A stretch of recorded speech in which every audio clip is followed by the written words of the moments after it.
यहाँ पर शिक्षा मंत्री आतिशी प्रेस कॉन्फ्रेंस कर रही, क्या कुछ कह रही सुनाते हैं आपको। जुड़े हुए लोगों के घर पर, आम आदमी पार्टी के नेताओं के घर पर ईडी की रेड शुरू हो गई है।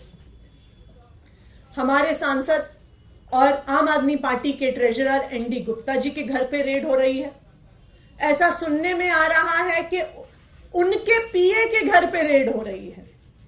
मुख्यमंत्री अरविंद केजरीवाल जी के पीए के घर पे रेड हो रही है।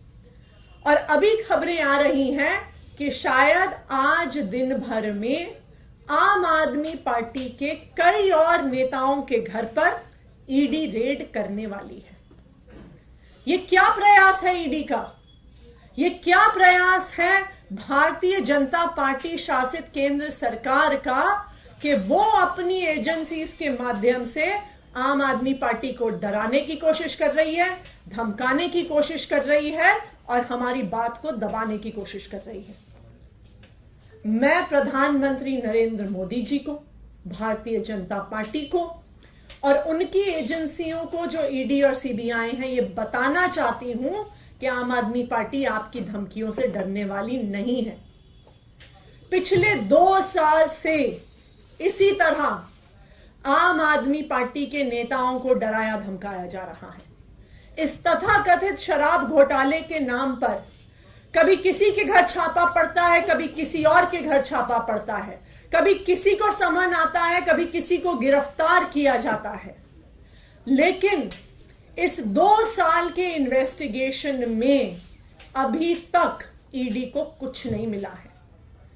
किसी भी क्रिमिनल इन्वेस्टिगेशन में 3 चीजें महत्वपूर्ण होती हैं।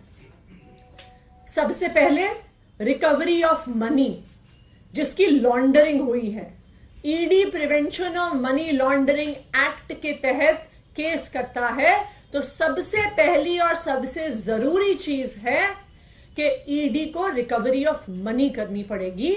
लेकिन 2 साल में सैकड़ों रेड के बाद भी 1 रुपए की भी रिकवरी ईडी नहीं कर पाई।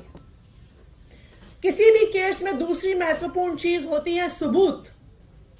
लेकिन 2 साल के बाद भी कोई भी पुख्ता सबूत ईडी को नहीं मिला है और ये कोर्ट ने भी बार बार पूछा है कि सबूत सामने रखिए।